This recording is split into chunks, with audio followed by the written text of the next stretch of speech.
Here in Tampa Bay, we know the drill when hurricane season comes around. And while it's hard to forget the devastation that occurred in 2024, we're not looking backwards. It's time to look at the work we put in to make us stronger today and for years to come. Our weather team is out in our local communities, checking in on what's new and improved for 2026, from infrastructure projects to new AI models and forecasting tools. 10 Tampa Bay News is making sure you are storm ready.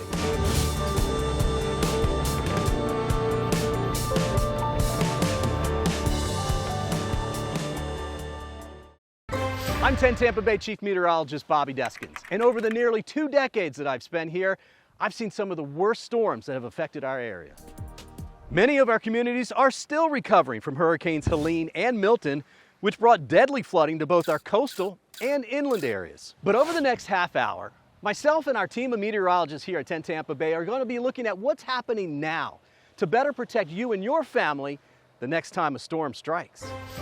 We have James Hopkins at the National Weather Service's Ruskin office, Courtney Jacobazzi at the Pinellas County Emergency Operations Center, Colleen Campbell down in Sarasota, and James Gregorio at our Weather Center at 10 Tampa Bay News. But before we get to all of that, we need to talk El Nino. El Nino forms when the water along the equator west of South America gets warmer than normal. That creates more wind shear over the Atlantic, which is not good for making hurricanes, and in fact, it can blow them apart. That means you tend to get less hurricanes, but that doesn't mean we're in the clear.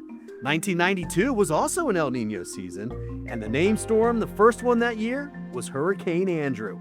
It became the most destructive storm to ever hit Florida and did so much damage it literally changed the building codes in our state. That's why it's so important to remember, it only takes one. Something new coming up this year is a newer version of the hurricane cone. You know, the forecast cone that shows where the center of a storm might go? This year, the National Hurricane Center is adding watches and warnings to that forecast graphic. Here's the warning specialist from the National Hurricane Center to explain the impact. We hope that now by having those available, when people go to the cone to understand where the storm is going, they'll see that, oh, my area is painted in red. I'm in a hurricane warning. I need to be taking appropriate action now because the storm's going to hit me in the next, say, day or 2 days. So it's just meant to more comprehensively show what the entire risk is, not just if you're at the coast.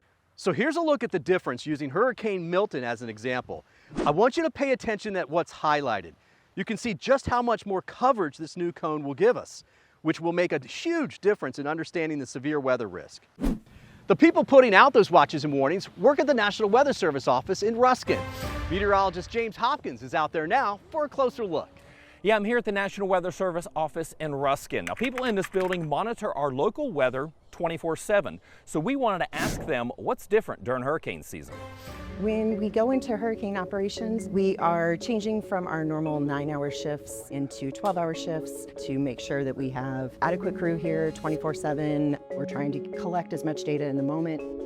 So do you guys get with, I guess, the city, the county? You guys coordinate with them and you make that decision that it's time to evacuate? Yes, as much as we're coordinating with the National Hurricane Center on all of the watches and warnings and information related to the storm, we're also coordinating just as much with our emergency managers. And they actually also have an official spotter network too. Yes, our spotter network is a network of volunteers who will provide reports of what they've experienced weather-wise. That also helps us in the moment as well as after the fact.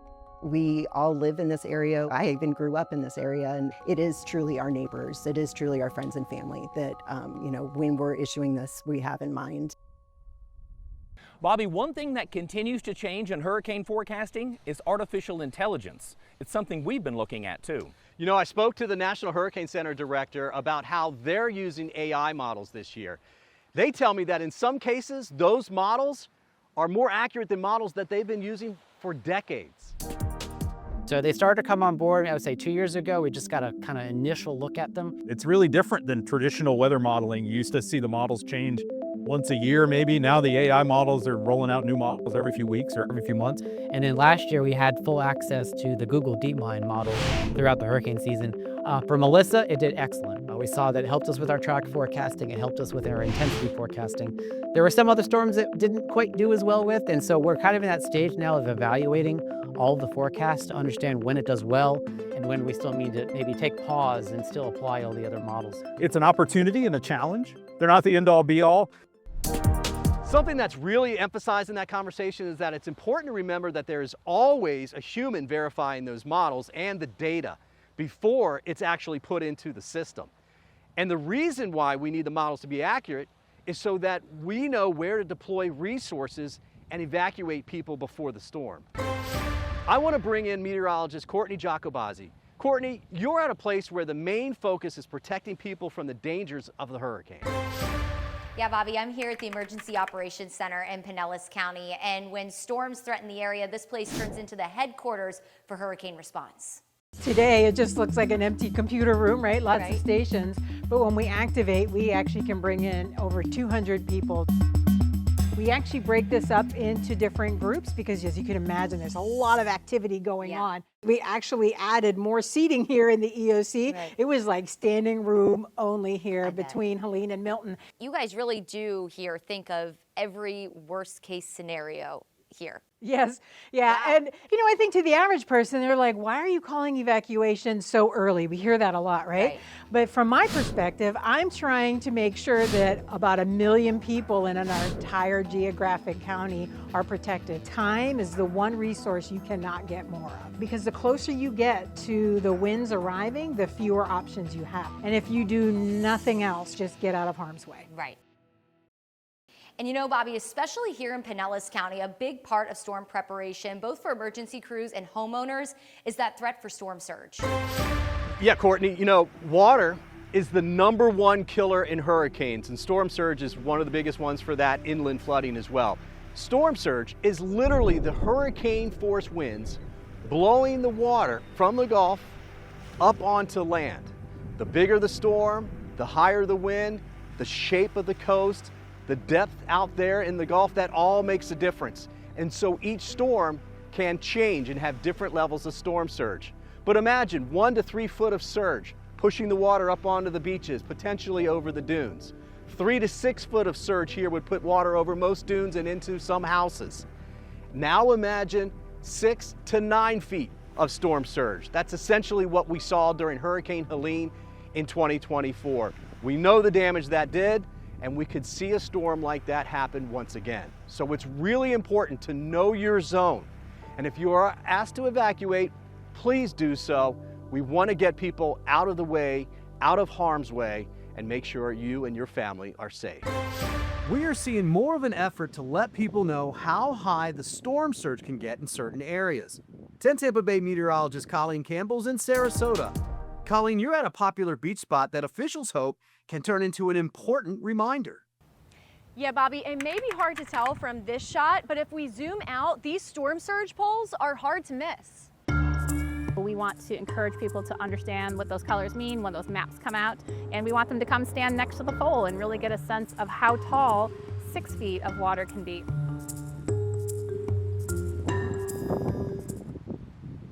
Especially for me, because obviously I'm not from here, I'm from Australia, so when I see feet, I don't really understand what that means. So seeing that definitely puts things into perspective. The different colors are coordinated with what the storm surge could be. That helps a lot if the people knows, like how high the water can get. You can move like way more faster. We talk to people all the time that have this misconception that 5 feet of water really isn't that dangerous. But when you see 3 feet, 3 feet is more than half my height. Every storm is different. Tropical Storm Debbie was a great reminder for us that it doesn't have to be a hurricane to dump an incredible amount of rain. So if you hear somebody say it's just a tropical storm, you really need to take that out of your vocabulary. Yeah, Bobby, that's something that officials are really trying to emphasize, that even if you don't live by the coast, inland flooding is still a major threat. Yeah, we saw that really hit hard after Hurricane Milton in Hernando, Pasco, and inland Hillsborough County, especially in those neighborhoods near the rivers. Now, I did say something to the National Hurricane Center director about that, and he tells me they're working on launching a brand new flood inundation map that will debut this September. And in Florida, that's a particular challenge, like you mentioned. It can be very long duration. It's a pretty flat state. When you get a lot of rainfall and flooding, it takes a long time to come up and it takes a long time to go down. So you want to be aware that if you live in a flood-prone area from freshwater flooding, that may be another place you have to evacuate as well. So that's very exciting, and we'll have that towards the end of this upcoming season. It's really going to help us be prepared for the future.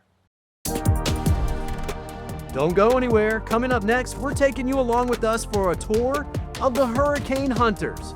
We'll give you a close-up look at the science happening on board to get us the most accurate forecast. Plus, wondering what the deal is with storm recovery? We've got the latest on 2 major local projects aimed at keeping your lights on and your homes dry in the next storm.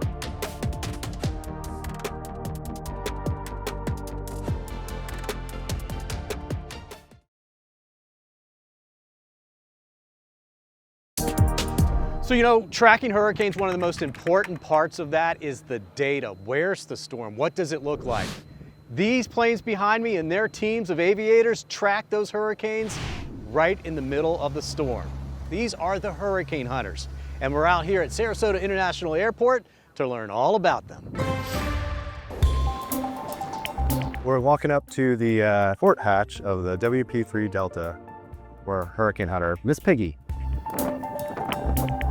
You have scientists come in and like, hey, I want to put my equipment on your plane. And they'll be like, sure, I'll hook it up into our data system and we'll figure it out. It's quite a lot to tackle, and they do an excellent job.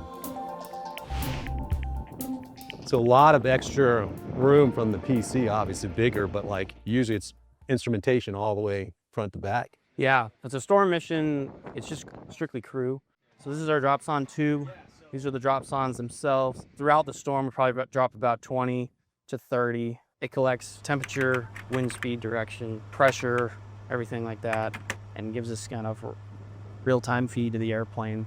What's so important about the real-time updates is that, you know, these storm missions can be 6, 10, 12 hours long. If we landed and then provided that info, storm would be in an entirely, you know, different spot or completely change in characteristics. These seats are pretty unique to this upcoming season. These are where we're going to be stationing some of our drone operators.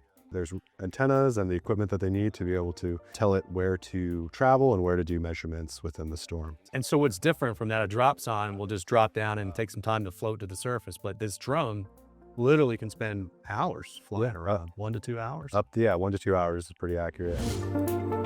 You know, if all the instrumentation is down, they can gauge the wind speed of the storm from the sea foam down below. And they can get it down to within like 5 knots, which is always, I'm always blown away because they have like their charts and they're always checking, it looks about like this. So all this technology, but looking at the sea surface state, get it within 5 knots. Exactly, you know, it's amazing.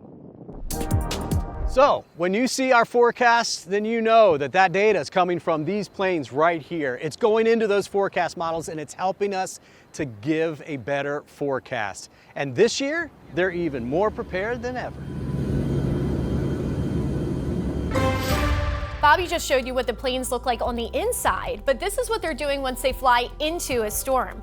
They don't just fly around the hurricane, they fly directly through it. They use a crisscross alpha pattern cutting across different sides of the storm and passing through the center. That repeated path helps meteorologists find the exact location of the eye and compare the winds, the pressure, the structure. And earlier, we told you a little bit about those instruments called dropsons. They're launched from the bottom of the aircraft, and a small parachute helps slow their fall through the storm. As they fall, they create a vertical snapshot of what's happening inside the hurricane. All of that information goes straight back to forecasters to help improve track and intensity for the forecast before a hurricane reaches land. Back here in Pinellas County, we're getting a look at those infrastructure projects related to storm recovery and resilience. We talked to leaders about 2 major projects that are all about long-term solutions. It's really important to give homeowners here in this densely populated coastal county a sense of security. We're at the Bay Point Stormwater Conservation Area. It used to be a golf course. We're going to expand this to the ponds. We're going to redo the trails through here. We're also going to reduce instances of flooding, especially along on this side of the property where Hurricane Hermine had breached that wall and caused a lot of residential flooding. So, you know, we've got that designed so it's not going to happen again. The county's, you know, pretty well built out. You're not going to find an opportunity like this again. The 24 storms just emphasized the need for this project. It did impact our electrical equipment. We had about 2 feet of water. The station was offline for a little bit over a month. The new station, it will have a waterproof pump room. All the equipment will be on the top floor, a little bit over 18 feet. Speaking of new and improved, next we're taking a look at the brand new State Emergency Operations Center and why its director says this building is purpose-built.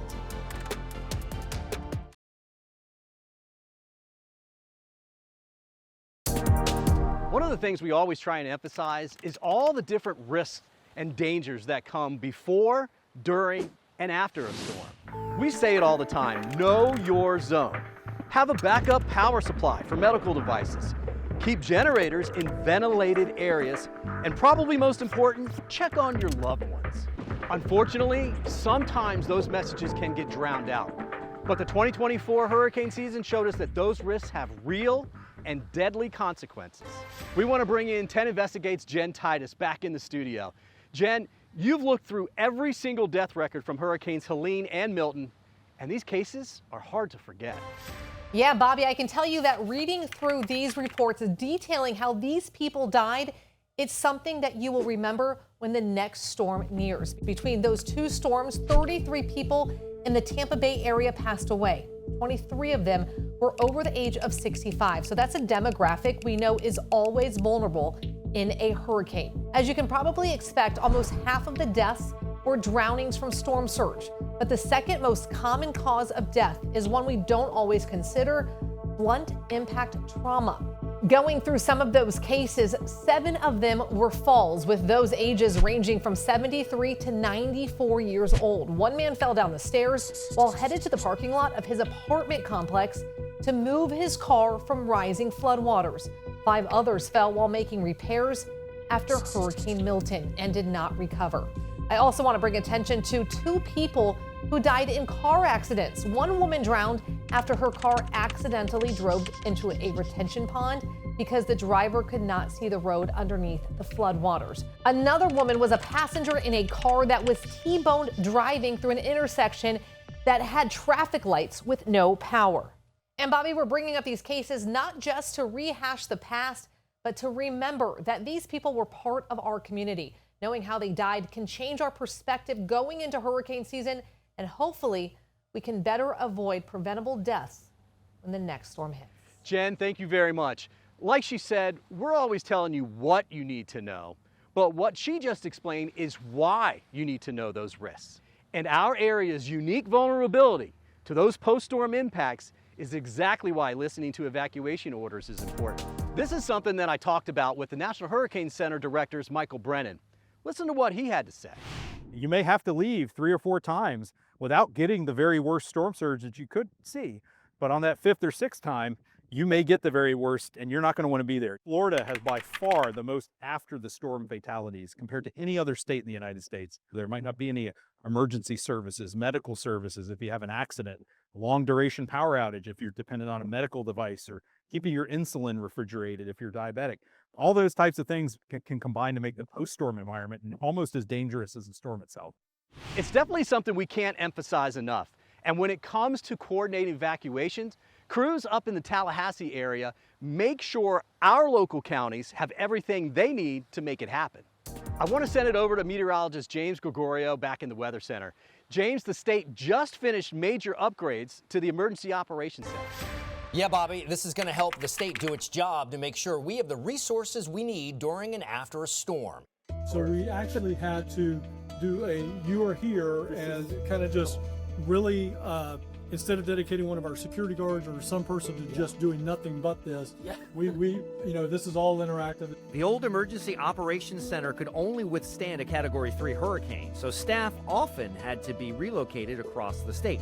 Even the office building side of the house is built to a Cat 5 standard, so we should be able to stay right here. Not only are there more rooms, but everything has been upgraded. It gives us the ability to scale for the taxpayer and not, waste energy and waste, electricity on a very, very big room when we can do that in a conference room that's much smaller.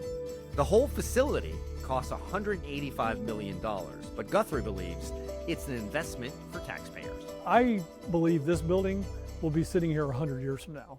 State officials say it's not a matter of if they'll have to activate the entire operation, but when. And right now, they're better prepared than they've ever been. Bobby? Thank you, James. Coming up, a final word as we head into hurricane season, and it's a prime example of Tampa Bay's resilience.